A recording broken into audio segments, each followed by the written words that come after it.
All right, guys, welcome back. Real tough talk. Stephen J with Ghost. We're going to go over the next game. Yes, we're wearing different clothes because it's a different day. And we have to remind you that every single time. Yeah. Next game up, High Rollers versus Main Event. Now, this is an interesting game. Main Event coming off of a loss last week. They didn't have their quarterback, but they signed a new quarterback, the quarterback they're going with this season, and that's Valley Boy Sonny. He's going to be throwing for this team this year. He's just coming off of a championship in the 128th league, so that was a big pickup for them to go with him at quarterback. And I think that he is a good fit because a lot of these guys are very athletic, they're very fast, and Sonny himself, has, a gear himself. He can run, he can keep up with these guys, he can move in the pocket, and he can get the ball to them quick and fast. So I think that he fits their play style. And the team they're going to play is the High Rollers. The High Rollers are the team that kind of, I would say, taking people by surprise. Nobody expecting them to be a top team. They played the Violators first game of the season. They won 13-6. And in the last game, they won on a forfeit versus Don't Sleep. So we haven't really seen them, what they have. But as what we saw the first game, they picked up Nelson, former YMM quarterback. I think that's a great pickup. This kid brings energy. He brings experience, being that he was in 2 championships with YMM. He was with them as a receiver their first year, but then he got him to a chip last year. And he's an all-star. So this is a good pickup by Los to pick this quarterback up. He has Rubio. He has Mestre. So he has Akon. He has a lot of tools on this team that people are going to have to pay attention to High Rollers going forward. And the thing about it is Nelson, not only going by his name, but the way he's been playing so far this season has been good for this team. I mean, he's been successful in a lot of his drives in multiple games. He's been confident. He doesn't hesitate to make a decision. And a lot of times, he keeps his cool when he's under pressure. So those things are something that High Rollers will benefit from as long as Nelson plays his way throughout the season. And High Rollers do got another quarterback. They got Wak. Wak used to throw for them getters. But, a lot of people say it could be a quarterback controversy as the season goes forward. I don't think so. Nelson is an experienced quarterback. And nothing on Wak, but Nelson got YMM to a championship. And we can't put Wak on the same level as Nelson. Nelson is the better quarterback. He has better size. He has a stronger arm. He has the better pedigree as a quarterback, being that he studied under Reggie. He studied under Chuck. So this guy is the go-to guy. So I don't think you're going to have any type of quarterback controversy coming up. Now, if Nelson gets ejected for cursing, then you have a quarterback there ready to go. But I think the guy who runs this team, the quarterback, the guy who got the keys to this car has to be Nelson. But you're forgetting that they have yet another quarterback on his team in JJ. So they have a lot of options on his team as quarterbacks concerned. If anything happens with Nelson, I think that they do have multiple choices to go to. But I think Nelson's a starter. Yeah, he's definitely the best quarterback on this team. And I don't think Los brung him to start a musical chairs quarterback. Nelson is the guy going forward. And plus, JJ, regardless of him being the quarterback, he's also a capable receiver. Yes, he is. So they can alternate, similar to how they have Hood and Izzy playing. Right. They both play similar play styles. So if push comes to shove, they can alternate if they really feel like it. I don't think they should. I think that brings in another situation. I'm just saying it's an option. But let's jump right into the game. After a few passes, Main Event cannot get it into the end zone. They turn over the ball on downs. First down, Nelson throws a Los on the sideline for a decent game. Second down, Nelson gets blitzed by Frankie, throws the Ed in the middle for a decent game, getting them near the 50-yard line. After getting the first down, Nelson with blocking from Los throws it deep to JJ. JJ catches the ball over 2 defenders, but the refs say he pushed off. If you look at his right hand, look at his right hand right here. Zoom it in. That's a push-off. It may be a slight push-off, but the referees can't see that. And he's going to get called for a push-off. I think I would have thrown the same flag, too. What do you think you saw? And, yes, you do see his extended hand. And that's all that ref needs to throw that flag. All it has to do is make contact, and the ref is going to throw the flag. Whether it's slight, whether it's heavy, doesn't matter. He extended his arm. He has no reason to extend the arm other than separate himself from the defense. That is an illegal play right there, and that's why the ref throws the flag. Yeah, I mean, it's a small push-off, but as a ref, you can't determine if it's going to be a big push-off, a small, a light, heavy. At the end of the day, only the ref can look at his hand, and you look at his right hand, that definitely was a push-off. He definitely put his hand on the defender's shoulder to gain momentum. That's automatic flag. Last down, Nelson throws deep to Ed on the sideline. He stops running. It's picked up by Buto, giving it back to main event. Now that's a funny name, Buko. I like that. I'm gonna have to get used to it. But, and this is, you see Nelson and Ed not on the same page. Ed gotta keep running. That would have been a pass when he stops and he's picked off. And it looks like Ed just didn't expect to get the pass at that time. But you gotta be aware of anything that's going on in the field. You gotta be connected with your quarterback. Ed is not connected with Nelson here, and that is why that leads to that interception. Second down, Sonny throws to Frankie on the sideline. Nice game, picking up the first. Sonny then throws deep to Mamba in the end zone, but it's picked off by JJ, giving the ball back to High Rollers. And it's like you said before, JJ can play multiple positions. That's why it's good to have him on his team. He can play receiver. He's showing his ability to play receiver better, and he's showing his ability to play defense because of his height. He makes a great play right here, picking up the ball, giving it back to High Rollers. Nelson, High Rollers get the ball back. Nelson drives all the way to the 10-yard line in 5 plays. On 4th down with nice blocking, Nelson finds Ed in the front of the end zone for the touchdown. Rubio gets the extra point, 7-zip, High Rollers.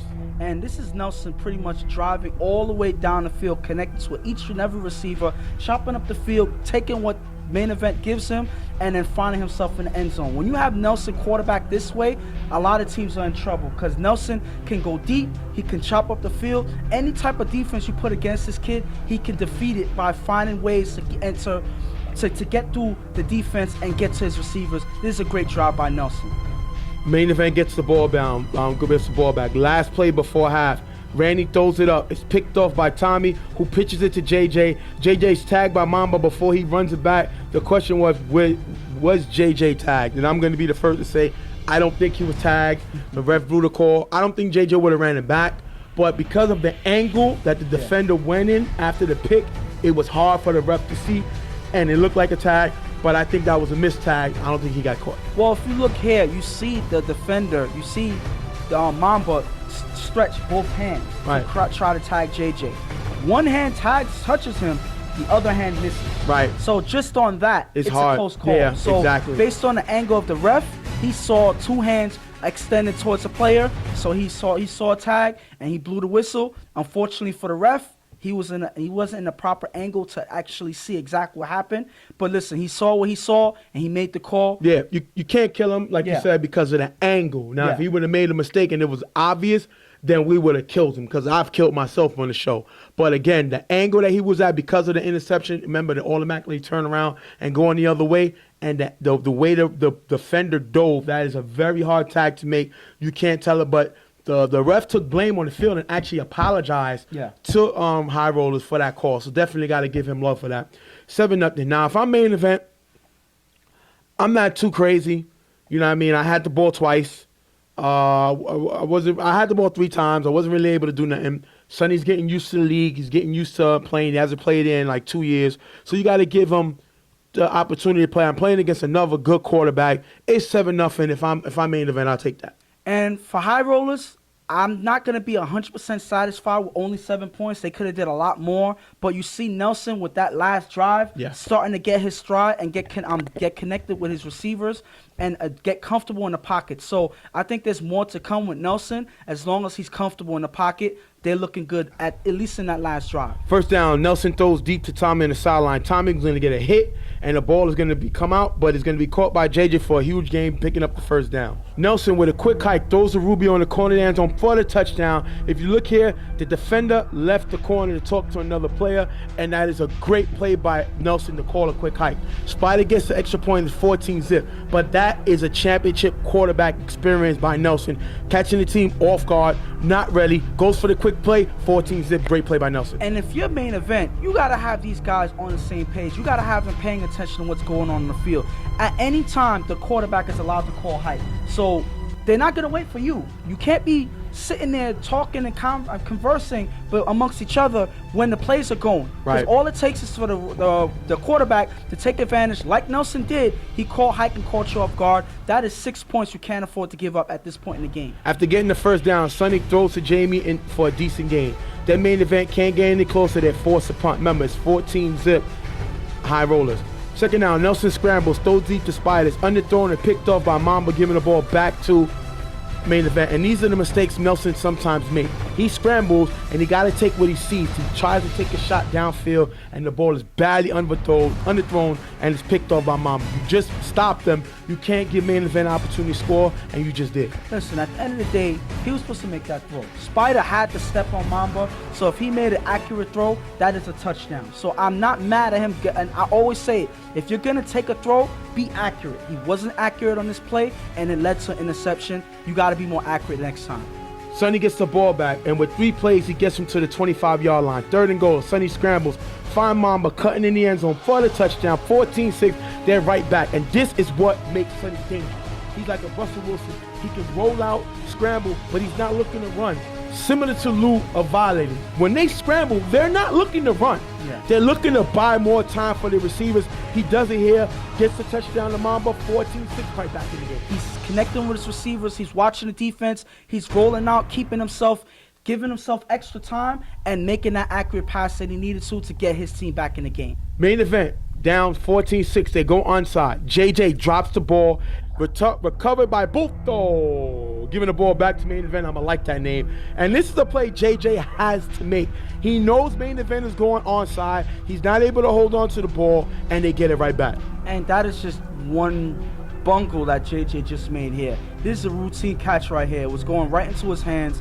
He can catch plays that's thrown to him up with 2 guys on or anything like that. But a play like this, you can't Even though catch. he did push Jake off. The point is he caught. He pushed Jake. You know, and that he had a nice interception this game too. So yeah. he's able to catch the ball. But then on this play here, he's not able to get an onside kick. That's in the air. It wasn't even bouncing on the floor. This is something that you can't afford your guys to make, especially on this. Is very important, and they lose the ball here. 3rd down, Sonny throws to Randy on the sideline for a nice gain. Last down, Sonny dodges the blitzer, throws to Randy in the back of the end zone for the touchdown, putting them back in the game, 14-12, and they're going to go for 2. That is a great play by Sonny, and like I said, he is dangerous. He dodges the blitzer and finds Randy in the back of the end zone. And this is what they needed. They've been missing that in the last couple of games. Somebody that can buy themselves time, somebody that has the arm to stretch the field, and somebody that's very accurate in the pocket. That's the 3 things that main event need. Now they have that in Sonny, and they're able to put points up. This is one thing that they're going to need moving forward in the season. Sonny goes for 2 and finds Randy, catches it in the end zone, stays in bounds, 14-14. We have a tie game. Great play by this offense to get them right back in the game. And you see somebody else on main event stepping up and being a receiver, a target for Sonny. Randy is finding pockets. He's getting open, and he's making Sonny's job easier. They connect well in this drive, and it leads to another score. A lot of time left, though. It was under a minute. Nelson with 2 short passes to Ed, getting them to the 20-yard line. Last play of the game. Nelson is blitzed by Jamie. Rolls to the right, throws it up. And look here, if you look here at Tommy with the catch over Frankie in the end zone with the clock running out, that is a touchdown, walk-off, 20-14, has to be a top 5-9 million, has to be a You Got Mars play, definitely everything all in one. And they won this game, but we got to say it. You got Mars. This is the 2nd time they threw this up there to Tommy. Look at last week what he did, 2 weeks ago. Yes. Same thing. Nelson knows where to put the ball. He goes up and get it. And now this one is a game winner. He goes up and get it. Wow. Great play. And the scary part is, this is something that I'm pretty sure now they're going to look to do on the regular. Yeah. Because we haven't seen nobody being able to stop Tommy from doing it. He's always the tallest person in that vicinity. He's always a person that's able to go up and get it. And Nelson is always accurate where only Tommy can get that pass. So that is a scary combination there that a lot of teams need to watch out for, because this may happen to you next. 20-14, High Rollers with the win. They move up to 3-0. And main event moves up to 0-2, but they're okay. They got games they got to make up. They're not really worried. But if I'm High Rollers, I'm putting the league on notice. They didn't have Mestre. They didn't have Akon. So they don't have 2 of their main guys, and they still coming away with wins. And Nelson looked good. He made a few mistakes, but if that's the quarterback you're going with, you have a good opportunity to win, because he's going to make plays like this. He knew where to go to, and sometimes they say sometimes it's better to be lucky than good. Nelson is both. Definitely knows what to do. Great play by him. And I got to give him a little more credit on this play, because even though you can throw up a pass to a guy that can go up and get it, you have to be somewhat accurate where you get it there where the player can make something happen. And Nelson puts it right there for Tommy to catch this ball. It didn't look that hard to Tommy, but maybe because the pass was so accurate by Nelson that it made it look a little bit more easier for Tommy. So that connection is something, like I said before, is something a lot of teams will have to watch out for. It's going to happen to you if you sleep on this. High Rollers come away with the win over main event, 20-14. We'll be right back.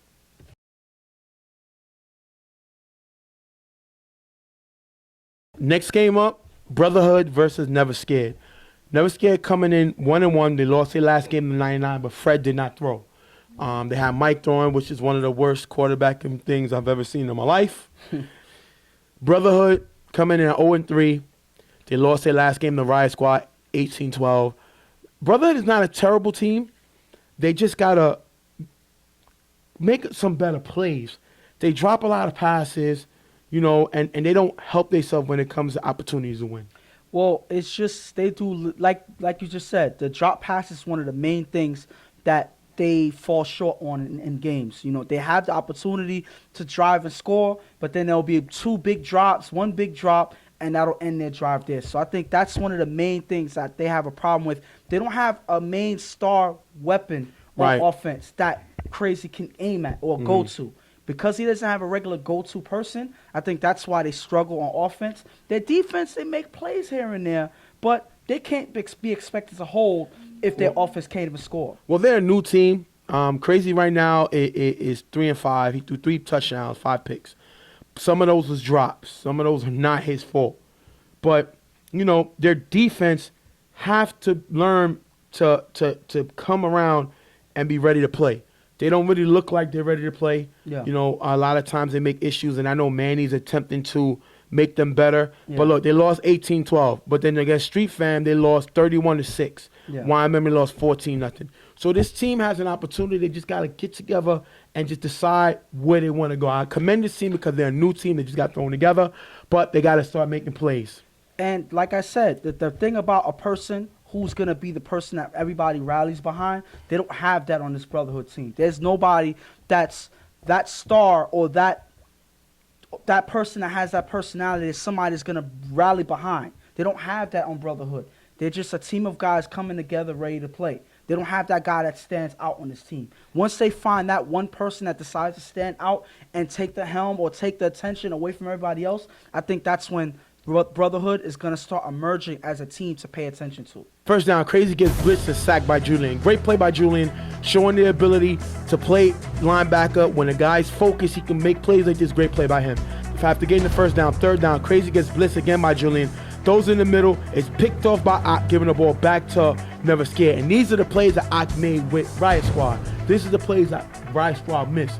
Ock has the ability to drop back in coverage. I don't think he's a great cover linebacker. He's a great zone guy, which is he made great play here. He knows where to be on the field. Great pick off by Ock, giving the ball back to Never Scared. And the thing about it is here, Crazy was put under pressure. When Crazy was put under pressure, that is when Crazy plays his worst. Yep. Certain quarterbacks play better under pressure, like they're able to move and be more accurate when they're rolling out in the pocket. Crazy is not one of those quarterbacks. When he's under pressure, it kind of makes his decision making worse, and he's not as accurate. So that's one of the examples where Crazy makes a bad decision when he's under pressure. Third down, after 2 short runs by Fred. Fred throws a Beto in the middle at a gap, who slides out of bounds for a decent gain in the first down. Fred gets to the 10-yard line on third down with a pass to Rico for a nice gain.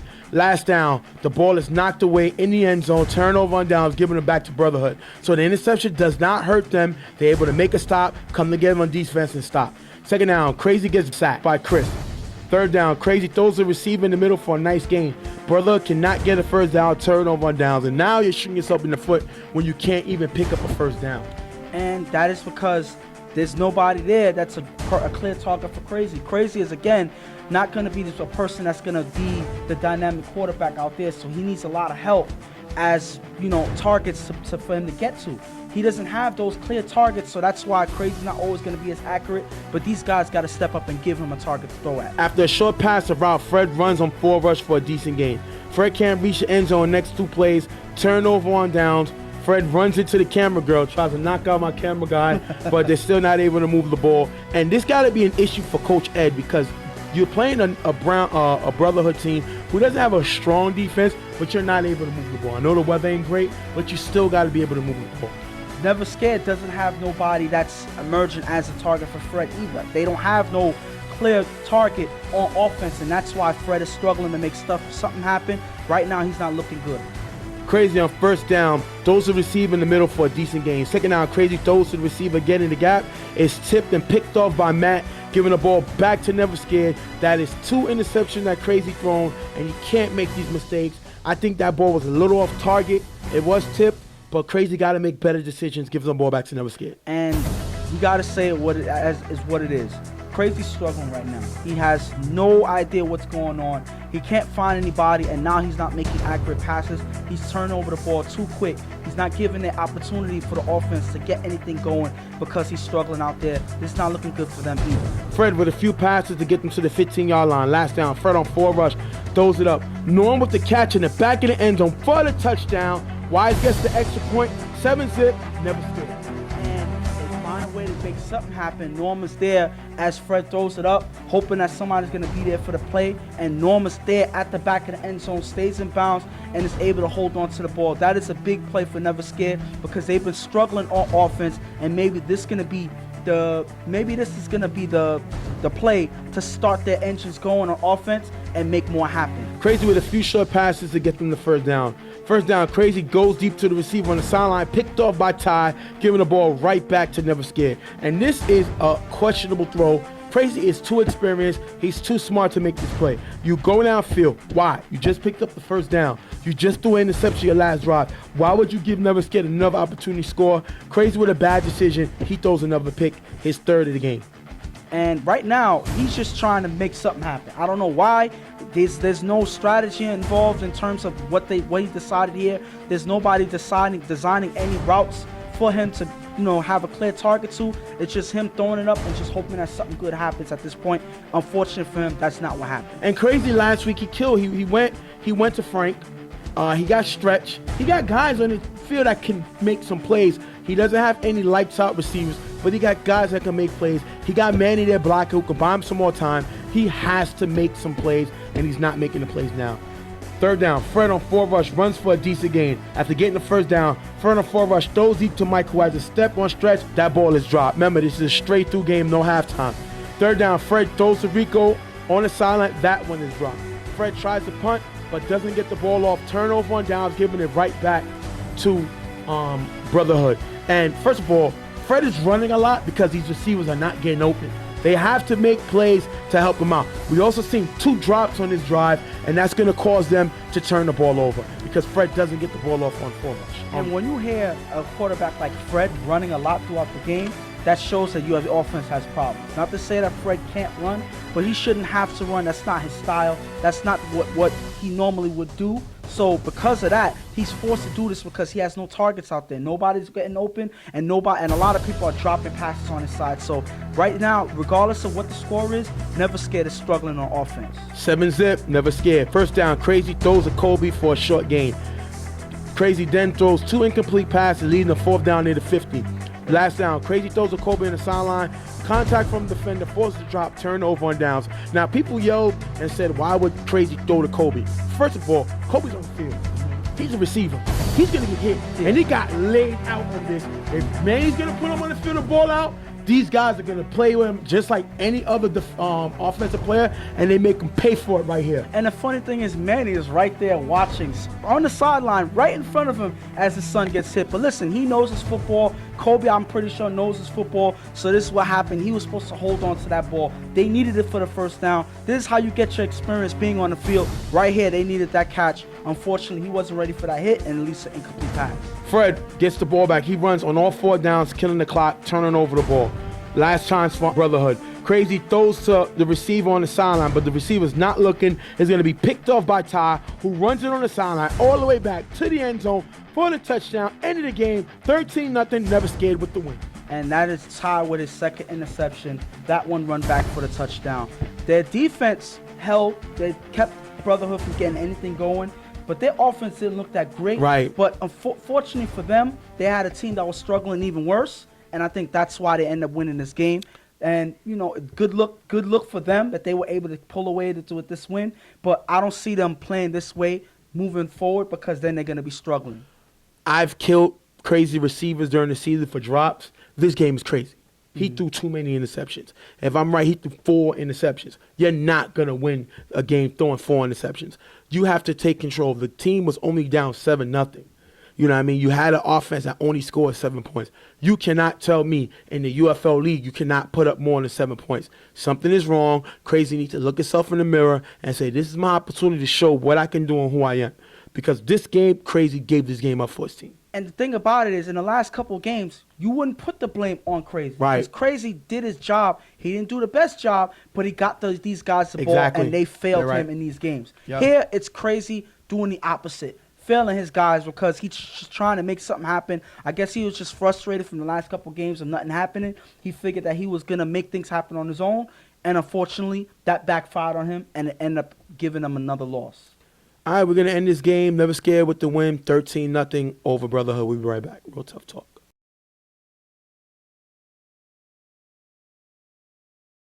Next game up, Violators versus Slaughterhouse. Now, this Slaughterhouse team is coming off of a big win. They beat Super Friends. Yeah. Super Friends didn't get their first loss until the Final Four last year. Yeah. And Slaughterhouse was able to beat them. Super Friends had everybody but Red. Yeah. So they had their team here. So Slaughterhouse coming with the win. So Slaughterhouse is definitely a team you cannot sleep on. And they have a lot of playmakers on this team that a lot of people should pay more attention to. First of all, Marcus is a quarterback. He's not going to be the Chuck, or he's not going to be the Fred or anybody else, any top-name quarterback, but he gets it done when he needs to, and he has playmakers on his team like Pablo. He has Welsh there, last year's all-star for their team. He has guys on his team that makes things happen for their offense and for their defense. So this is a team that you need to pay attention to, not some team you need to sleep on. And Violators are coming in. They're coming in off of a loss last week, but, you know, the win was bad. Wasn't a great day. So, you know, but Violators showed the ability to win some games. They had Gup here. Gup is supposed to be playing with Violators. He's hurt, though, so he didn't play. So he came up just to qualify and leave. So he's going to be another improved player once they get him on the field healthy. But Lou has been impressive. He brung White. He brung Bo. He's brung White. He's brung Bo. So he's brung guys who can make plays from his own team. And you add Yomi, you add Macho, you add those guys to the mix, and this is an opportunity for Violators to get back to the championship. They haven't been there since their first year in the league when they were MVR.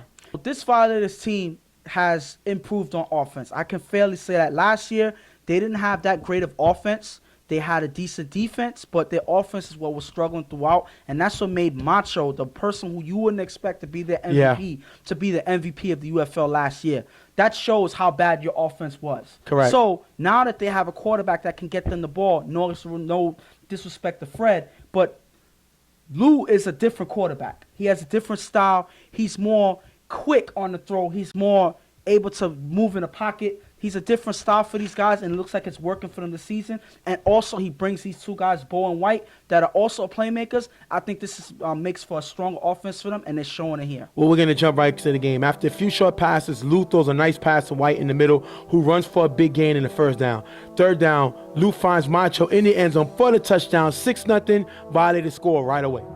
And as soon as they get on the field, their offense clicks and they make things happen. Lou, first of all, finds White moving down the field, and then he's able to find Macho in the end zone. This is him using every type of player he has on the field. His guys from Grind Time and other guys from Violators, now they're clicking all together. Their offense looking good, at least on the first drive. After getting the first down, Marcus on 4 rush throws to Larry in the gap for a nice game. Last down, 4 rush. Marcus runs, but it's stopped at the 20-yard line, turnover on downs. Second down, Lou throws a Macho in the gap for a nice gain. Third down, Lou on 4 rush throws a Yomi, open on the sideline for a nice game, picking up the first. Lou with next play, Lou with blocking from G. Lou throws downfield to Yomi, cutting in the back of the end zone for the touchdown. Macho gets the extra point, 13-zip. Now Violators are rolling. And not only is Lou able to add, give time to himself by scrambling, but he also has the blocker of the year last year in G protecting him out there. So now he has so much. I'm pretty sure he has all the confidence in the world, knowing that he can sit there and make an accurate throw. That is a great combination for their offense, and they're looking good with 2 scores in their first 2 drives. And this is the Yomi that we need to see. The 4-time All-Star. Yeah. He's made an All-Star game every year the UFL has been in the Bronx. and this is the guy they need. He makes a great play here, 13-0. Second down, Marcus throws deep to Pablo, who's not looking, picked off by Josh, giving the ball back to the Violators. And if you're Marcus, you can't throw this ball if Pablo's not looking. He's not looking. Why would you throw the ball? It gets picked off, he pays for it because of And that's just both of those guys not on the same page, because if the play was designed that way for Pablo to get the ball in that route, Pablo got to watch for the ball too. So it's not only Marcus's fault. Pablo got to look off the line, look off his route. Because he doesn't do that, that's one target that Marcus missed. That was probably the only target that Marcus had left to go to at that point. So he goes for it. Not the best choice, but they got to be on the same page if they want to prevent this. Second down, Lou rolls right and throws to Yomi on the sideline. He's going to be tipped by Prime, caught by Yomi, who runs for a nice gain in the first down. Fourth down, 4th and goal. Lou throws a G in the corner of the end zone. It's dropped, taking us into the half. G has to make this catch. You go up by 3 scores if you make this catch. Usually G is known to make some catches. He drops that ball. That's big, but that is a great throw by Lou. And he put it right on the numbers. That was just G dropping his pass. If you look in G's face, even though he knows he can't say anything about it, this is not something that you should be able to worry about when you have a person like G out there. Not saying that he's the all-star receiver, he's a blocker, but he still should be able to make that catch, and he doesn't there. That prevents a touchdown. If I'm Slaughterhouse, I'm frustrated. We had the ball twice. We got picked off once, and second time we got stopped. We cannot do this to ourselves. We have to be able to generate points. We have to be able to move points. We cannot give Violators an easy win. We have to fight in the second half. And pretty much the Violators, even though they missed a touchdown in that last drive, but I think that they're sitting pretty right now, knowing that in the first 2, they were able to score. So I think that they're confident enough to not even worry about what's going on in this game. They're just going to march forward and make more things happen. Based on the first half, I think you're going to see more of it in the second. First down, Marcus throws the man in the middle. High and almost picked off by Nomar. Second down, Marcus throws a Pablo on the sideline, and it's almost picked off by White. Slaughterhouse has to punt. And you heard a lot of almost. That means the pass was off target. Marcus is putting too much pressure on himself. He's not a greatly accurate quarterback, but these are throws he has to make, forcing the team to have to punt. And again, a lot of teams suffer from the weather in these games, but at the same time, you got to know that you're going to play with the elements, or you got to play against them. You got to know what throws you're not going to make, what throws are going to be more difficult for you in this situation. Marcus decides to try these throws anyway, and it leads to almost being picked off twice. Marcus got to be more careful with the ball. Lou, after 4 passes, getting the first down. Lou throws a White on the sideline. White shakes the receiver, the defender, and runs all the way to the 10-yard line. 4th and goal. Lou scrambles on 4 rush, but is sacked by Larry, turning over the ball. You cannot get sacked if you're Lou on 4th down. And this is the issue that Lou has sometimes. He tries to create too much. You rush, it's pressure. Just go with what you see, make the throw. He don't. He gets sacked, turning over the ball. And I don't know if it's because he didn't see anything or he wasn't comfortable to get the ball off at that point, but he got to know that when the pressure's coming, something got to happen. Somebody got to make it. He got to make a decision there. I don't know if it's because anybody wasn't rolling out with him, but the point is you got to make something done. That's your position. You got to make a decision. After 2 short passes, Marcus throws to Larry in the gap for a nice gain. Last down, Marcus throws to Welch in the gap. Is dropped, turnover on downs. They would have had gotten the first down if that's caught. Welch has to catch this ball. You're undermanned, you're underpowered, you got to make these catches. These plays won them the game last week versus Super Friends.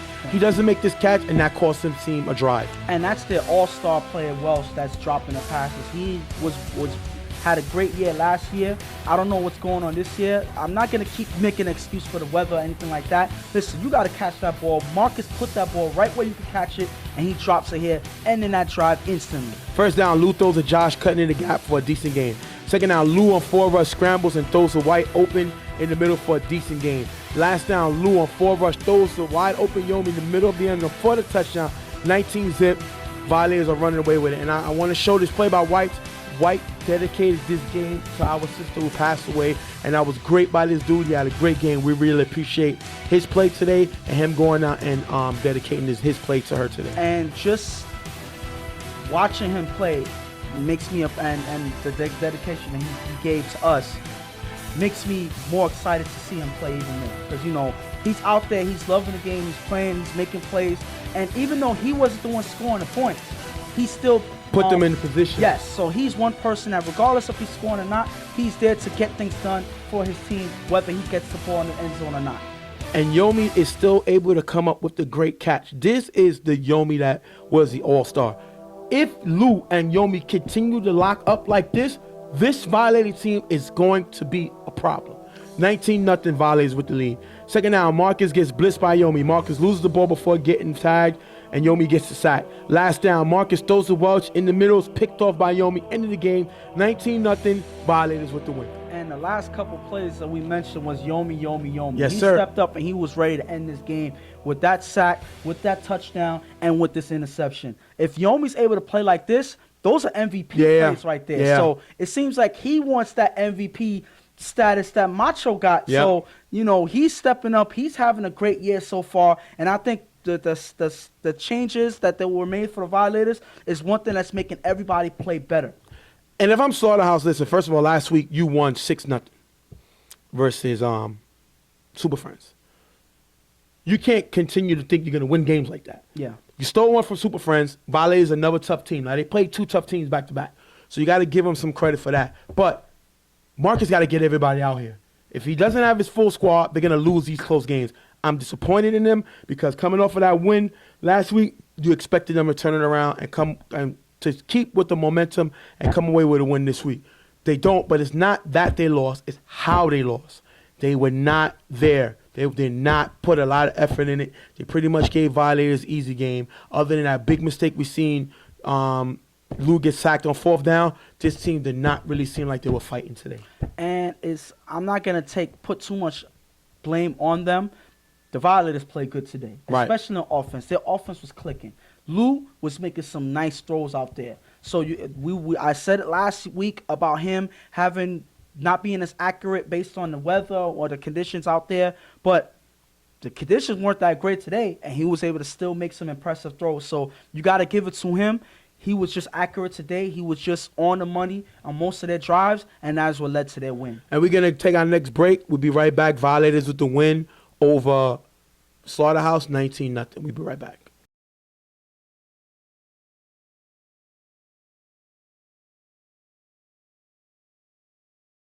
All right, what's going on? We back in the building. Real tough talk. Stephen J. We got the High Rollers versus CMM game. And I'm going to start having y'all guys give me some shirts, man. When y'all order shirts, can I get a shirt? Y'all love what we do. Y'all love real tough talk. I'll take shirts, man. You got extras. As you can see, the Pat gave me a hat. I love it. We'll always promote it. I always show it, I'll take shirts, man. So, like I said, I'll take shirts. Send me a shirt. I'll take them. And I'll wear them. I mean, I like free. Well, free is always good. I mean, I wore a Don't Sleep shirt that was given to me. Correct. Because one guy quit on their team. So Junie quit. Junie, he got your shirt. Junie, you took your shirt off at Quick Don't Sleep. Ghost washed it and took it. Because we're trying to have a collection of shirts. Listen, I'll take whatever shirts any team give us, and I'll wear it on the show. Right. Anytime I have anything to promote these teams. Unless it's green. Green doesn't work without green because screen, you can see this is all green screen. You can't see it now, but yeah. Because once I put on a green shirt and I get on the set, my whole body's going to disappear. Yeah. You know what's funny? They're probably going to give me one because they want to see it happen. Yeah. So I may have to do it for a little segment. Listen, just give me the green shirt. I'll try it out just for y'all guys to enjoy. You see a floating head. Yeah. We're going to get into this game, CMM versus High Rollers. CMM is a new team. They're coming off of a loss to Them Getters. Right now the team is 1-1-1. Y'all should play those numbers. They got a quarterback, Jesus. He's a running quarterback. He's a runner. Let's just call it what it is. They got plays designed for him to run the ball. But the guy you got to watch on this team is Arbley. That guy is a baller. He's about to hit the star status. He played with Maniacs last year, but their quarterback couldn't really get him the ball. Yeah. One thing I could say about Jesus, he can get Arbley the ball. Arbley's a great two-way player, a guy that's coming up the ladder. The UFL has shown guys like Rico, Brian, Shah. We show guys that people didn't really know about come up the ladder. Yeah. And I think Arbley's the next guy to come up. And he's been showing that in this season alone. Last year, you saw a glimpse of that with certain plays that he made, especially that catch that kind of helped him win that game against Riot Squad.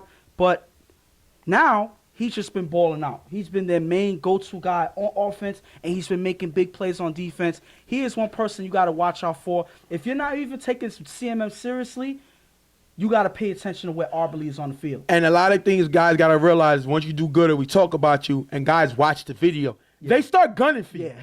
They want to shut you down. So, Arbley, Yeah. I'm sorry. I don't know if you watched the show, but be prepared coming back this week because guys are going to gun for you. And we talk about high rollers. They're playing they played a doubleheader. This is their second game, and we're going to jump right into the game right now. After getting the first down, Jesus throws to Arbley on the sideline, who runs for a nice gain to the 10-yard line. CMM can't get no closer. They turn the ball over on downs, giving it back to high rollers. And the problem with CMM is they struggle at times getting into the end zone. Last week, they only scored 7. The week before, they didn't score. And once they get more efficient in the red zone, they should be a better team. They need more guys to step up. On this play alone, you hit Arbley's game. Yep. So my point, I have other guys that can make things happen, but they got to step up and do it. Arbley's stepping up.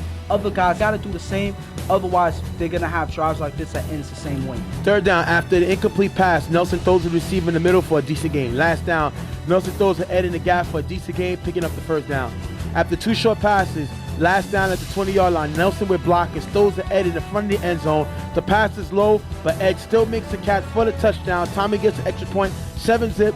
Great throw by Nelson to only put the ball where Ed can get it. Great throw, great catch by Ed. Ed made the All-Star team last year. This guy's a baller. And regardless of it being only where Ed can get it, the floor had a chance to get that ball more than Ed. Ed made something happen with that play. That was all Ed. And if you look at this drive, Ed was a part of this whole drive. He had a couple passes driving down the field, and then he ends it with the touchdown pass. What a great catch by Ed to get them 6 points. Third down, after 2 incomplete passes, Jesus throws to Baba in the middle for a nice game, picking up the first.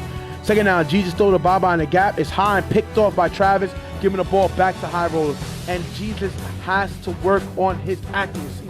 That ball was high, it was off, and it gets picked off. He starts their drive. He can't do that via the quarterback. And that one pass is pretty much what ended their drive. They looked good in a couple of passes here in this drive. They looked like they were starting to move the ball, click on offense, and it ended with that pass. Second down, Nelson throws a Tommy in the gap. It's underthrown, incomplete. Third down, Nelson throws a Tommy again, opening the gap, big gain, picking up the first down. Second down, with blocking, Nelson throws deep to Lowe's in the end zones, picked off by Arbley, giving the ball back to CMM. And these are mistakes that Nelson can't make. You got blockers. It's only second down. There's no need to take a shot. He does, and Arbley makes a great play. Watch this dude. He's a playmaker. And the thing is, Nelson is not watching. I mean, obviously, you don't want to be a person that's going to watch one person out of everybody. You got to, take what the defense gives you. Nelson doesn't do that. He tries to take a shot here, and unfortunately, leads to an interception. Nelson got to do better than that. Third down, after a few short plays, Jesus throws it to Arbley, open on the sideline. Arbley makes a great catch, stays inbounds, run all the way into end zone for the touchdown. You look here, Travis is too slow to guard Arbley. 7-zip, 7-6. Elvin drops the extra point. Arbley once again gets the interception, and then he gets the score. Watch out. This guy is a baller. And the thing about it is, the thing that caused the touchdown pass here was that they had Travis lining up Arbley. That was a mistake right off the bat. You do not have a heavy set guy like that playing cornerback, because you're going to end up having a matchup against some of the other team's fastest receivers. You don't have a matchup like that. Because of that, Arbley was able to pass right by Travis and have the free release and the sideline for him. And great play by Jesus to see the matchup, see the lineup, and let Arbley get downfield and make a throw to him. One thing I said about Jesus, he can get the ball downfield. Yes. As you saw here, and that was just a great catch by Arbley. Nelson gets the ball back with 2 short passes, can't get them any further. Turnover on downs, taking this into the half, 7-6, high rollers. If I'm CMM, I'm good. I feel good. We're a new team. Nobody really knows us, but we're competing. We have competed every week, and this is another game we're going to try to fight. Arbley is making great plays. I, as Jesus, just got to find another receiver, because the defense is going to start collapsing on Arbley. So once I get comfortable, I got to start finding other receivers, because Arbley's not going to kill them all day. And high rollers can't be satisfied with this half. They still have the lead, but that is not the point. They're keeping the game close by making certain mistakes. Nelson got to make better decisions if he wants to take away this game. This is not a game you want stolen from you by a team like this. No offense to CMM, but high rollers are a team that's looking towards championship. That's their goal. So you can't scale back your play because you're playing a team that you feel is not to be taken seriously. You got to play to your highest caliber if you're going to play and win. That's what they got to do in the next half. Second down, Nelson throws deep to Spider, who's by himself. Spider loses the ball in the air and drops it incomplete and doesn't get the ball, incomplete pass. After getting the first down, Nelson throws deep to Ed. It's high and incomplete. High rollers have to punt. That drive gave them nothing. You can't do that. The score is only 7-6. You're playing like you up 3 touchdowns, and you're not. And High rollers got to get it together. And one thing I got to say is that pass to Spider is pretty much what ended this drive. That was a touchdown pass. Yes, it was. And great throw by Nelson. It looked like Spider kind of lost the ball in the air. I don't know what happened, but was it the sun? I don't know, but he was by himself. That is an example of being too open, where you don't know what you're doing because you don't expect to be that open. And we've seen Spider make a great catch in the championship game in the 128th league and win the game. So it's not like he's not able to make these catches. He just got to be consistent. He doesn't here. Jesus on 3 short passes gets him to the 40-yard line. Last down, Jesus throws to the receiver on the sidelines, almost picked up by Travis, giving the ball back to High roller. And Travis is not a slim guy that's lights out speed. He had one pick, almost had another one. Yeah. What that means? He's reading Jesus. Yeah. Jesus is being read like a book, and he needs to get it together, because if you got Travis able to jump your routes, you got a problem. First down on forward rush, Nelson gets sacked by Baba. Second down, Nelson throws to Travis in the middle for a decent gain. 4th and goal, Nelson gets blitzed by Elvin, throws to Travis in the front of the end zone.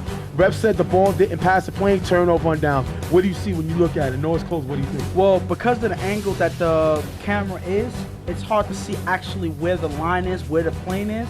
So it's hard to see. The refs have the better angle, and unfortunately for Travis, that angle was theirs. They said that they didn't see him cross the plane. The ball has to cross the plane regardless of where your body is positioned, and they didn't see the ball cross the plane. That is not a touchdown. CMM gets the ball back, but they're not able to do nothing. They have to end up punting.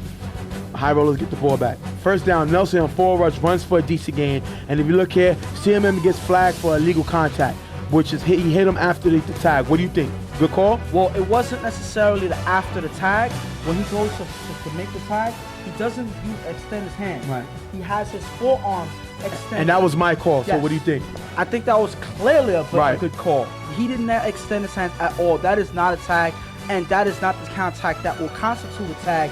That is why the flag was thrown. Especially when you got a quarterback running. Yeah. You know, we all know once a quarterback pulls the ball down and runs, he's not a quarterback, nor he's a runner. But any league is going to protect the quarterback, so the league is going to watch more when the quarterback scrambles, and they're going to protect the quarterback, which is what we're going to do. And as you can see, the hands didn't extend. Now that penalty really hurts them, because the next 2 downs later, on 3rd down, Nelson finds Tommy in the middle of the end zone for the touchdown, putting them up 13-6. And you've been hearing a lot of Tommy this season. Yep. He's been balling out. He's been catching touchdown passes over multiple guys, and now he's getting open in certain gaps, and Nelson's finding him. No, he's having an all-star year right now, and people got to watch out for Tommy. He is a big guy, but he has deceptive speed out there. He can get open, and he's making yet another play for Nelson here. And Tommy is Nelson's Bones. Yeah. He's a guy that can go up the ladder and get the ball. He doesn't have the reach as Bones. Yeah. Bones has more length, but Tommy has a little more meat on him. He has a bigger body. And once Nelson found that one guy that he knows when he's in trouble he can go to, that is a problem. And he found them, and teams better do their homework, because Nelson knows how to get this guy the ball. Second down, Jesus throws deep to Arbery in the middle. Arbery with the catch for a big gain of 1st down. Arbery was the only one who reacted to the ball. Arbery got to be considered going up there to be a star now. He went from a decent player to a good player. This season, he's on star level. Not a superstar yet, but he's on star level because he's doing everything necessary team needs to win. He makes another great catch here. Second down, Jesus on forward rush runs for a nice gain. Last down to 5-yard line. Jesus throws to the receiver in the front of the end zone, knocked away by Spider, ending the drive, giving the ball back to High Rose, and that is a great play by Spider. He dropped a big catch that was probably definitely a touchdown, but makes it up here with his reaction on the line, knocking his ball down. That is a great play. First of all, I like the words probably definite. Right. You know, they're kind of contradictory, Yeah. but yeah, I like that. When you're on Real Tough Talk, Yeah. and you're Stephen J, you can create any time of grammar you want. Heard what I said? Any time of grammar. They say type. Now you're Any doing it on purpose. type of grammar you want, you I can was create. being sarcastic when I said that, but come on, now you're being serious. Let's not go too far. listen, on the game though, Spider had to step up. That touchdown pass was something that they ain't gonna forget in this game. Yep. So he had to make a good defensive play to make up for it. And he does here and prevents CMM from getting back in this game on that drive. Now, they got to stop the first down. CMM has to stop the first down. Third down, Nelson throws deep to Spider. Spider makes a nice jumping catch with contact for the big game, picking up the first down, ending the game, and that is definitely a you got Moss play. Spider comes away with the catch with the defender right there, ending the game, icing it out 13-6. Riot Rollers with the win. He drops a touchdown pass, he makes a good defensive play, and right afterwards, he makes the game-winning catch. I mean, what can you say? They can't be mad at him now because he pretty much sealed the game with that catch, and what a great catch that is. And he makes sure he holds the ball all the way down with contact. That is a way to end the game. That is a way to make up for any mistake you made in the game. Spider's a baller. Y'all got to pay attention to the guy. He's quiet. He doesn't get real riled up. But the guy can make plays when he's given the opportunity. He's making plays here. And Nelson, he comes away with another win. Right now, High Rollers are 4-0. You know what I mean? So you got to know what it is. Mm-hmm. And High Rollers is a team nobody's talking about. I know Carver's undefeated, but High Rollers is also undefeated in the West. Nelson is taking High Rollers to the next level. Great play by him, coming away with 2 wins on this doubleheader, and that's a great game by them. But I'm not going to be as nice. I feel as good as Nelson's playing right now, I see better in his potential level. I see him making a little more better decisions out there and being more dynamic. He had opportunities to be better. He kind of made a few mistakes here and there, but once he starts sealing that up, I think that it's going to be a problem for so many defense out there because he's only getting better. Right. And this is not his best. And to say that this is not his best is very scary to say. And on the other side, CMM, listen, they're 1-2-1. I'm not killing them. They competed every single game. The last game they just lost, they lost by a touchdown. And listen, I'm going to tell you, the last game they played, they lost by a touchdown. That was against Them Getters. Them Getters is a good team. Yeah. They lost to this game to the High Rollers by a touchdown. High Rollers are a good team. So you can't kill this team. They are playing ball. Are they expected to win the championship? No.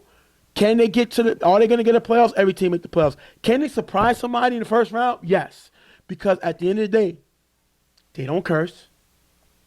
Arberly is a great player, and they have a quarterback.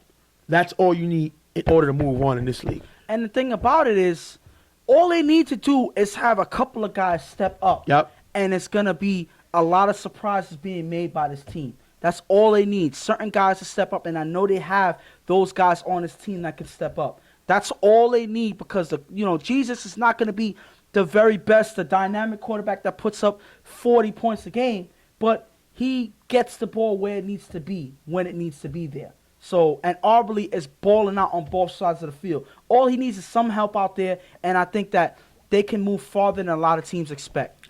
That's going to end the game 13-6. Big win by High Rollers. We're going to be right back. CMM with the loss. We'll be right back. Real Tough Talk.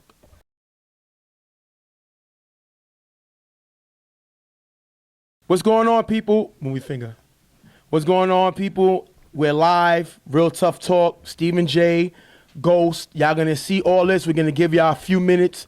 The live game we're doing today is 99 Problems versus Riot Squad. And then also, after that, we're going to have a big interview with the captain of Riot Squad, Pig. But what's bigger than that is we just got a big scoop. Just got a big scoop. Now, obviously, when you see it now, you won't see the effects. As you watch the show on Friday, you will see the effects and who, whatever, will add everything. But right now, we had to bring this scoop live. I see everybody tuning in. Get prepared. Right now, I'm with field reporter Dawn. She's back on the line. We haven't seen her this season. She's back. Let's get the scoop from her. Dawn, what's going on? How you doing?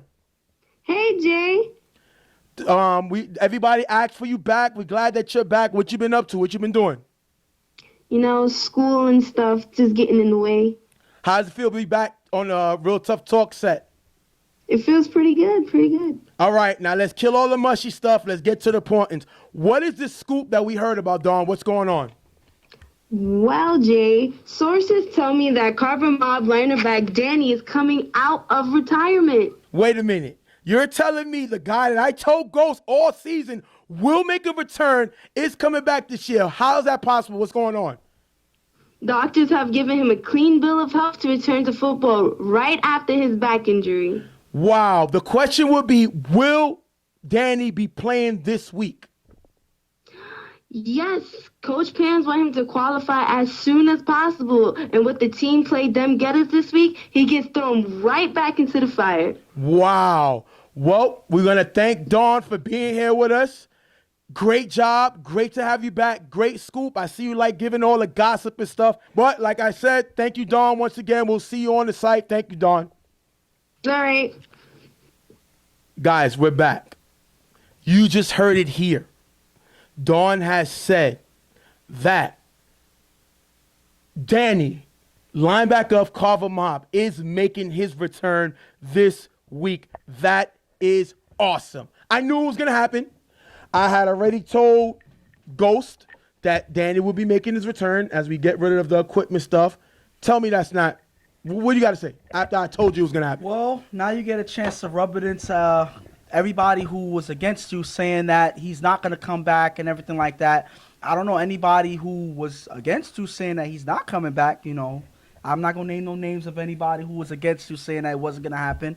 So we just move on to the fact that he's back. One thing that I did say is that they did need him on the field. Regardless of what shape or form, they needed him here, either running the defense or actually being involved in the defense. And lo and behold, he gets to come back and be a part of the defense as a player and not as a person watching from the sideline. And you got to give it to Coach Pams. The guy's a genius. He's been doing this a long time. They're the 3-time champions. Last week, they had a bye with a win, forfeit against Don't Sleep. So Danny qualifies because of that. He had already had him on the roster. So anytime you get a forfeit win, players automatically qualify. They get credit for that game. Yeah. And now if he brings him here this week against them Getters, it's perfect timing. This defense needed him. You know, they didn't look terrific when we used to using them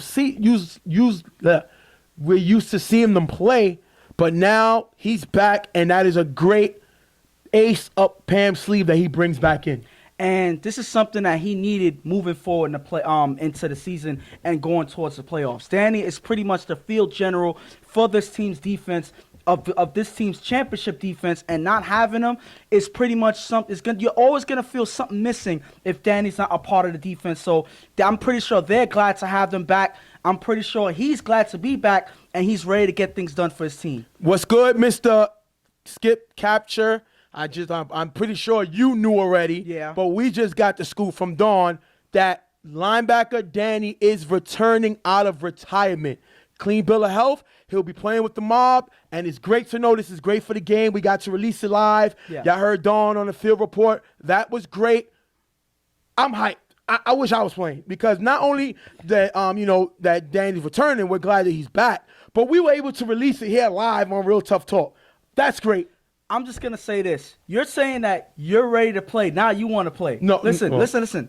Just like your hairline, your talent is gone. Wow. So let's forget that idea that you're going to be playing. Don't even think like, you have the hat on. Not because you're a Pac fan, but because you're hiding that hairline. So don't even do it. Don't think about playing anymore. It's over. But it's glad to see that Danny's going to be back. That gets me hyped too, and I can't wait to see it on the field. He's facing against Hollywood. Yeah. Them Getters are going to go right after him. I know what they say. He's saying his back is good. If I'm them Getters and you got Reggie, I'm going after Danny early. I'm attacking him early. He has to show me he's 100%. I'm running the board out. I'm getting physical with him. I'm making him show me he can still play. That's just me. But in my opinion, it doesn't matter if them Getters comes out with the flat team that they've been showing on the field the last couple of weeks. If they don't come out with their guys ready to ball out, I don't think it matters if Danny's on the field or not. Them Getters are going to lose. No disrespect to Danny, but if the them Getters come out the way they have been playing, then it won't matter who's on the field. Them Getters are going to go home in the loss. Well, That's my opinion. I'm going to tell you one thing. Hollywood is ready, because Yeah. Hollywood had the opportunity to cancel this game. Yeah. Because Pams was going through issue. He may not have been able to make it. Hollywood said, if Carver Mob, the team is not there, I'm not playing them. Pams gave me the call. They're willing to do it. Let's go. They'll have Chuck there. Now you see Danny's going to be there. So that game is at 10:15. So if you're in the building and you're out, come to Harris Field and watch that game, because that is going to not only be the opportunity to see Danny back from retirement. Let's see if he's still a player he was, because he retired for a reason. And it's hard to believe, for me, to believe all of a sudden his back is healthy, he's ready to come back. I don't know. So you think that he's not 100%? He retired for a reason. So let's see what happens. Now, that being said, we're going to jump into the game. Next game we're going to talk about. And keep the comments coming, guys. We'll be here until about 9:40 because I got to go to work. 99 Problems versus Riot Squad. Riot Squad coming in. That team, Riot Squad, is undefeated. We're going to talk about Riot Squad. Riot Squad comes in. They're undefeated. Nobody really gave them an opportunity to be a top team. Nobody really talked about them. But they're undefeated right now. They're 3-0. They're going against a 99 Problem team that is capable. But now back to as far as Riot Squad, they lost Smoke. As you saw, Smoke retired. But King has been balling out. Yes. King has been that player that Pig told me he was going to be, and that defense is still playing. They don't look to me the same. They don't look the same as far as eye test, but they're still coming up with great results, and they're undefeated. And putting pressure on the quarterback is vital for a good defense, and King does that. He's getting through blockers now. So that's something that Smoke was able to do. King is able to do it too. And King brings that fire to that ball giver position that Smoke used to bring. So I don't think, not to say that he can't all around replace Smoke, but he brings that fire just like Smoke did. So I think that they're ready to play knowing that King is there to take up the slack that Smoke left. All right, now on 99 Problem side, 99 is a team that I expect to make it at least into the Final Four. They're a very good team. They added Shannon. KC's their quarterback, so they're capable of winning. The key is once they focus on the game, not focus on the sideline, not focus on the refs, and they focus on balling out, this team can win a lot of games because they do have talent.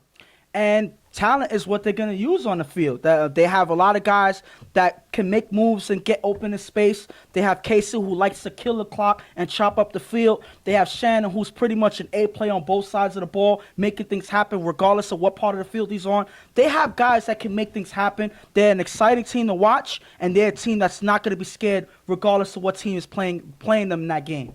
All right, we're going to jump right into the game. Second down, Casey gets blitzed by Lou and sacked by King. Great play by King. Lou with the blitz. King with the sack. King got 4 sacks this year. He's balling out. Him and AB both said they're going to break that record. We're going to have to see how it goes, but that's a big sack by King. After getting the first down, Casey throws the receiver on the sideline for a nice gain. Third down, Casey gets blitzed and sacked by Julio.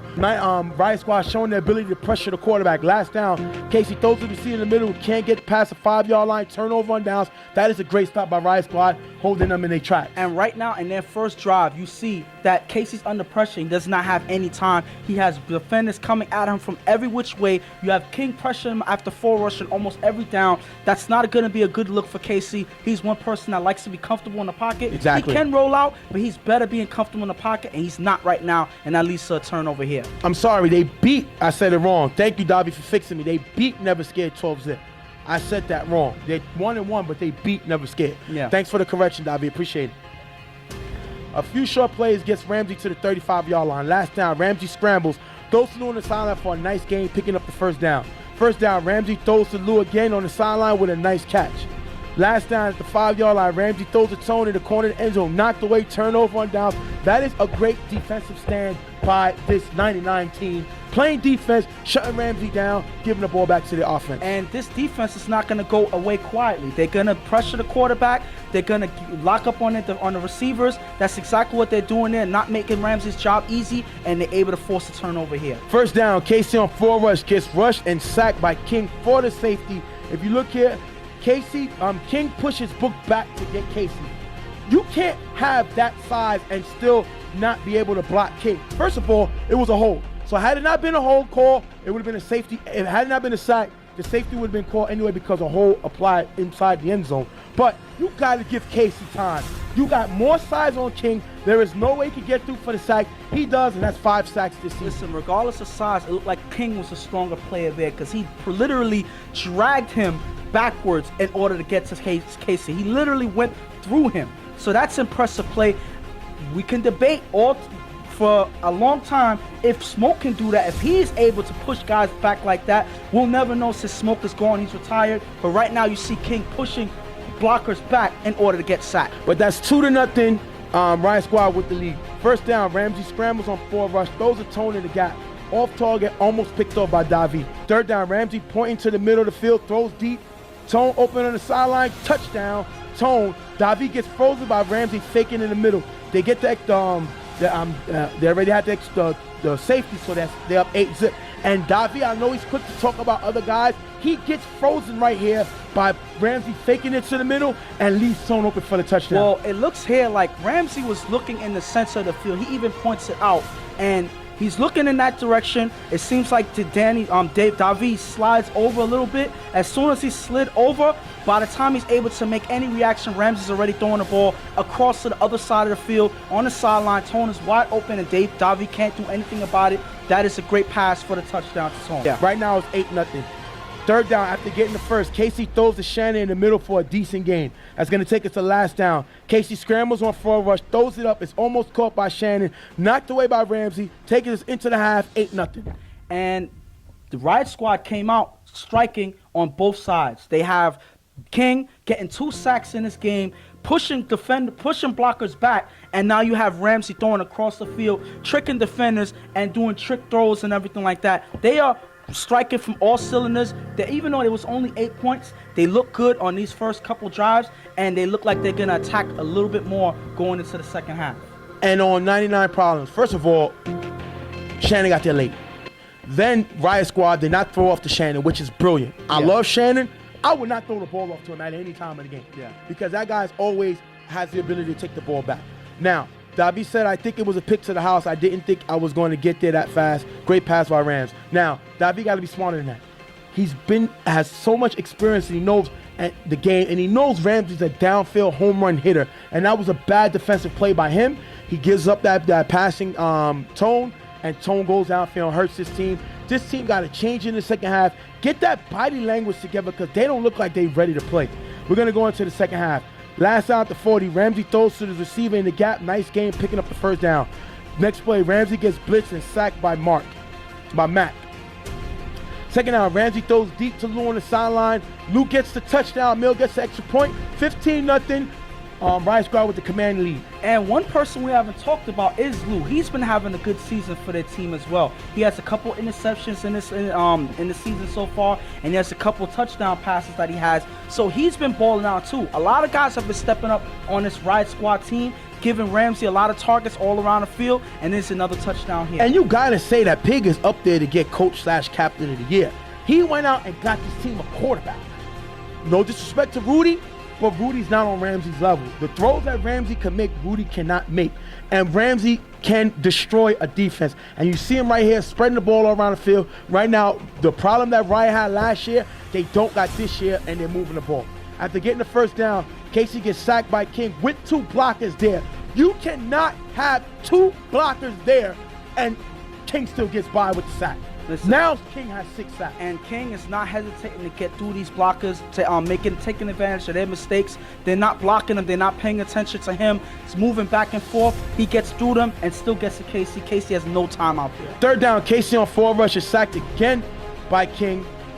With 2 blockers there, Casey is furious. You'll see it on the video. He was going crazy, and that gives right now King 7 sacks in the season. Great play by him. 99 has to punt. And what can you do if you're Casey? You have no time. You even put 2 blockers to block this guy coming in, and they don't know what they're doing. Casey has no time to get anything done. You wonder why they're losing, because he can't even get the ball off because King is busy sacking him all game. Third down, after an incomplete pass, Ramsey throws to Amir in the middle for a nice gain. Last down, Ramsey throws, trying to get the first down. Throws to Amir, cut in the sideline, knocked away by Javon, turnover on down. That is great defense.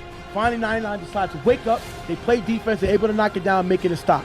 Okay, right now they make a defensive stand. They need something to happen on offense. They make a good defensive play, but they're not scoring on offense, so none of this is going to matter if their offense doesn't capitalize. Casey gets the ball. Remember, it's 15-zip. Second down, Casey throws a Chris in the middle, runs for a nice gain. Next play, during the free play, Casey throws to Ray, who makes a nice catch in the back of the end zone for the touchdown. 15-6 with the penalty. They're back in this game. And they take advantage of Riot Squad's mistake on defense, and KC strikes right when he has a chance. This is when KC has time. He's able to make something happen. They finally get on the board with the score. Now they have the momentum they need to come back in this game. 15-6. 99 goes onside. The ball is bounced and recovered by Chris of 99, but the ball touches Shannon before the 50-yard line, and Riot gets the ball back. Shannon admitted the ball hit him. The refs both called that the ball hit him, and Riot Squad gets the ball back. Ramsey on forward rush is sacked by Mac. I'm sorry. Third down, Ramsey throws to JP in the middle. He's hit by Shannon, but holds on to the ball for a decent gain, and that is a great catch by JP.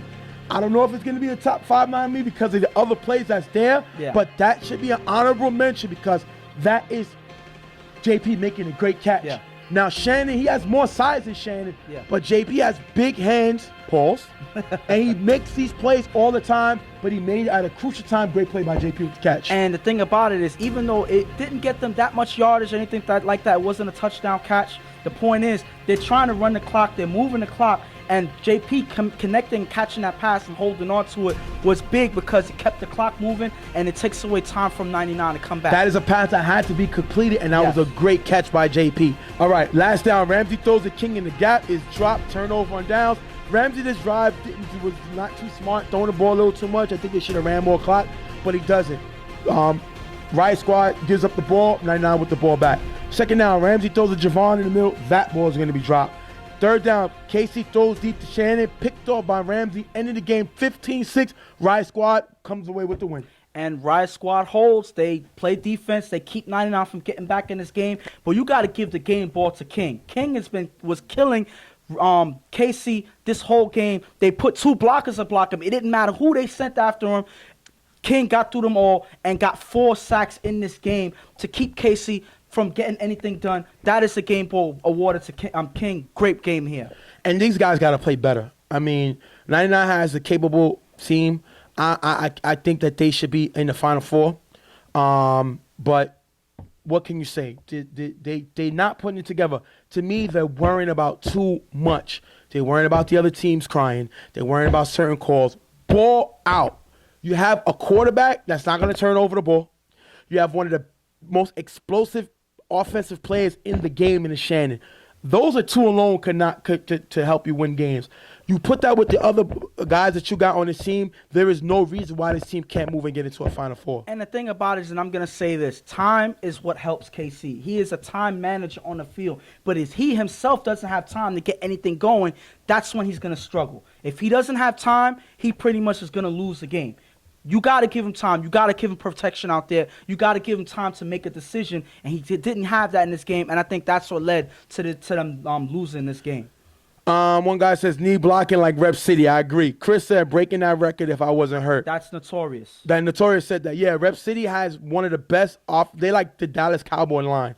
They have one of the best offensive blockers in this league. Davi says, we lost, blah, blah, going to bed now. I only hate you guys on the field. Much love to you guys. Word up, Davi.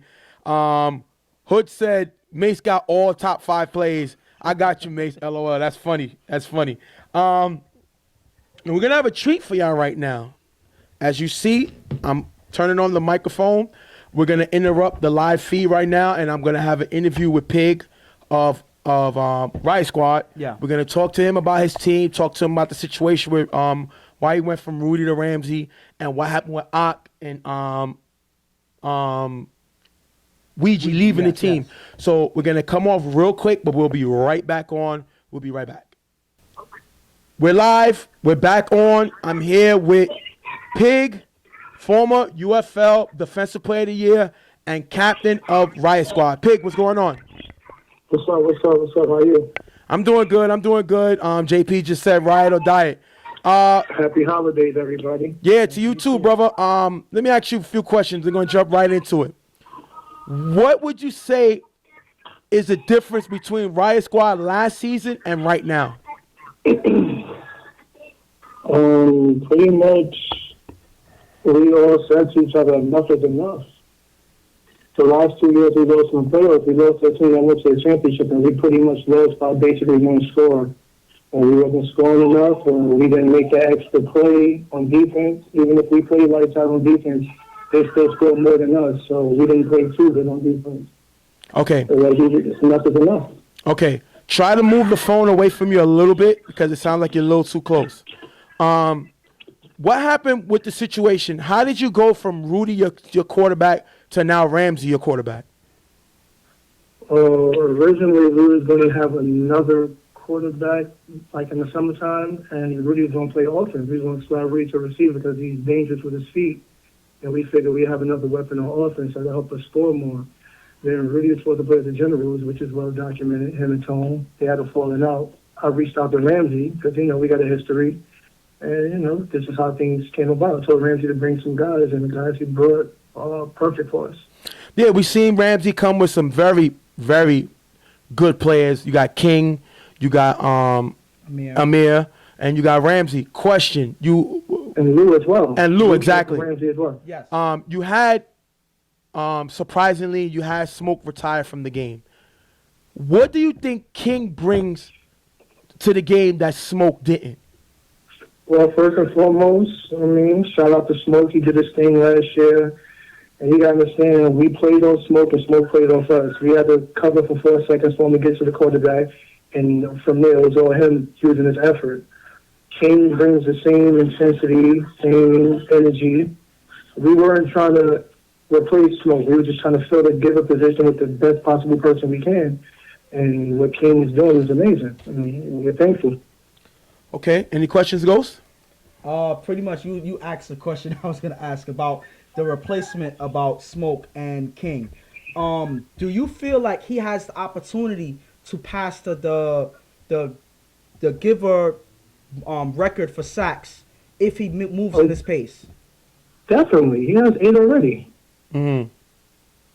If it wasn't for the snow game, he probably had like 10. So do you think it's more because of y'all defense, or is it the giver's position itself? Because we seen Smoke have success last season, and now we see King with success this season. What would you say is causing it? Is it the defense, or is it the actual player? It goes hand in hand. If we don't cover for those 4 seconds, he doesn't get the opportunity. And if he doesn't put the effort in and the hard work that he puts in to get the sack, we playing defense for probably 9 seconds and somebody scores. So we're just working well together. What was the situation with Ouija and Ak leaving the team? Why are they not back with Riot Squad? Well, originally they were going to play for us, but Fred decided to bring Never Scared in. Shout out to Fred, and they wanted to play for someone, RIP, that they lost. So they chose to play with Never Scared in the honor of a fallen brother, which I respect. I just looked at the stats. To my knowledge. Okay, I looked at the stats, and at this time right now, and it's amazing to see this. Right now, 3, 4. Right now, Smoke at this time in the season, he had 6 sacks. Right now, King has more sacks than Smoke had at this time last year. Did you know that? Was you aware of that? No, I figured King was on the same pace. I didn't know he was ahead of the pace. Okay, now you see, you moved to the East. They moved. The league moved you to the Eastern Conference. Right now, we see teams like you and Rep City both undefeated, but then you see teams like the Browns, YMM, and IOD. All 3 teams are struggling. Why do you think is the reason for that? Well, they all have different things. Browns is more so of like getting acclimated back with this league again and getting all their players here. Well, pretty much all the teams need to come full strength. You got IDS hurt. I think YMN doesn't have their quarterback anymore, whatever reason. It's a long season, so I don't really judge them by the first 4 games because I know at the end of the day, anytime they can step up. Now, I love I love the fact that you being nice. That's cool, but you know I'm not about that life, bro. I'm not about that life. I'm not trying to hear that. All 3 teams combined. Are you ready for this? They're 1-6 combined at this time. 1-6. IOD went to the Final Four last year. Wyman was in the championship last year. The Browns went to back-to-back chips last year. And both teams, they're 1-6 at this time right now. I'm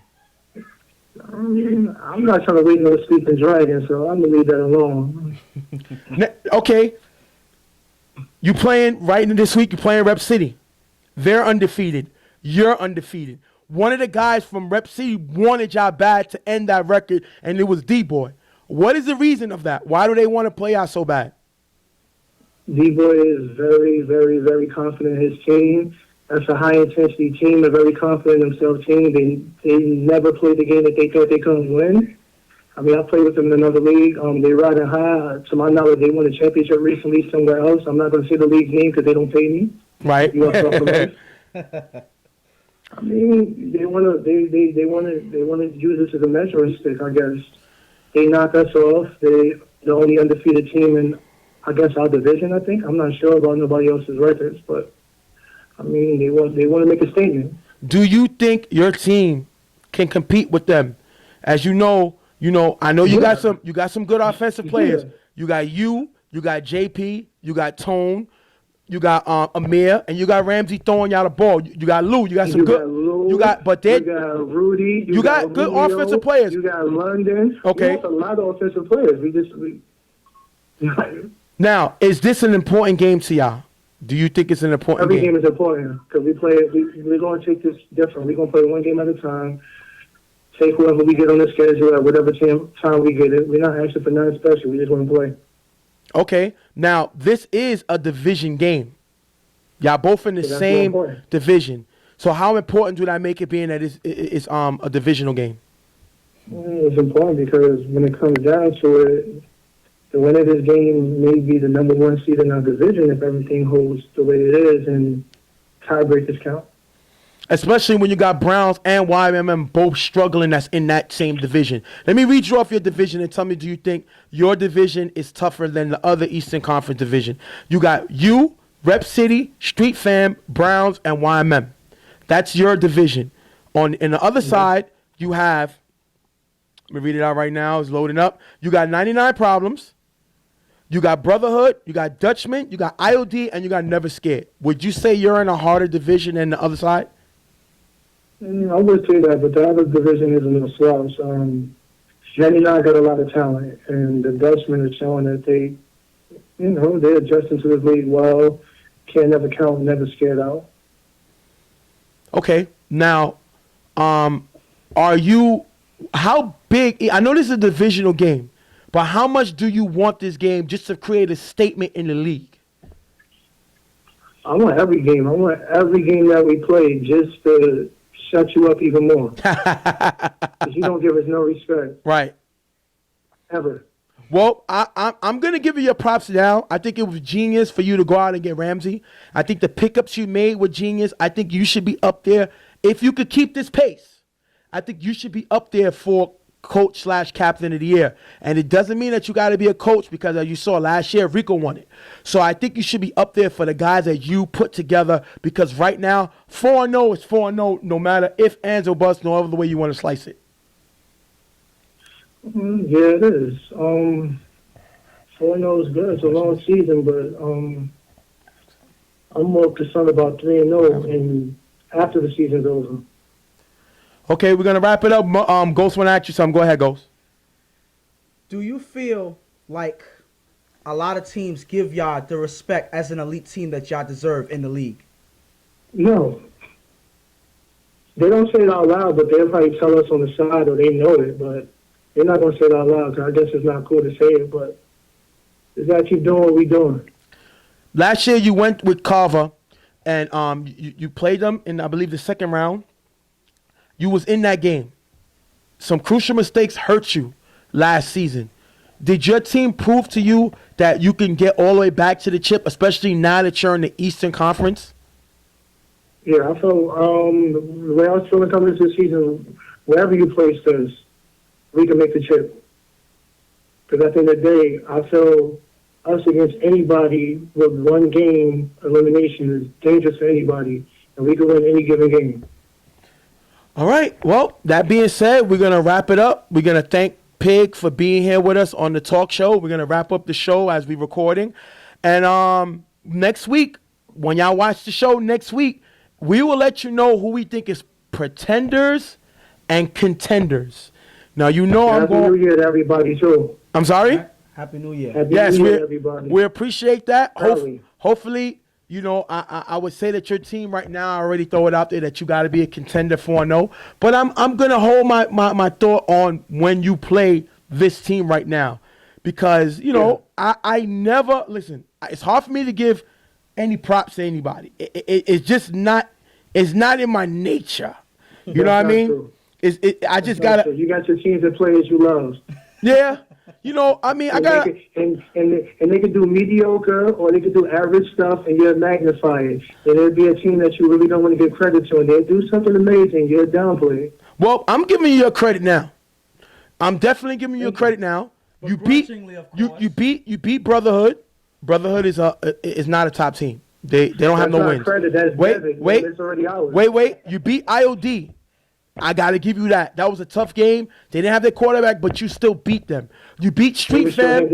Yes, you beat Street Fam. Street Fam is 12 and is 3-1. So that's nothing to sneeze at right there. And you beat a capable 99 problems. I would definitely give you your props. The way you could show me that you're a championship team is how you play Rep City. It doesn't mean you got to win, because we all know you can lose a game in regular season, no matter. But it all depends on how y'all play that game for me to solidify as y'all one of the top teams in the East. So we'll see how that goes. Definitely, if you play well, I'm going to put my hat down to y'all. If you don't, I'm going to say it's because of the competition. Put your hat down. Keep it on. Listen. Oh, hairline joke. Oh, okay. You get that. That was funny. You had Ghost laughing, so I'll give you that one. All right, we're going to wrap it up. Once again, JP said much love. Ride the diet. Word, brother. We're going to thank them, Pig, for being with us. He should be up there for Captain, Coach of the Year. Give him his props. Ramsey got to be up there for Quarterback of the Year. They got a lot of capable players. King should be up there for Give of the Year, possibly Defensive Player of the Year. So they got a lot of things going, but we only about to hit the midway of the season. A lot of games to go. Thank you, Pig, for being with us. We're going to wrap it up. Real tough talk. We out of here. Thank you, guys. Much love. Pig, I'll talk to you later, man. Talk to y'all soon. Ride the diet. All right, guys. We out of here.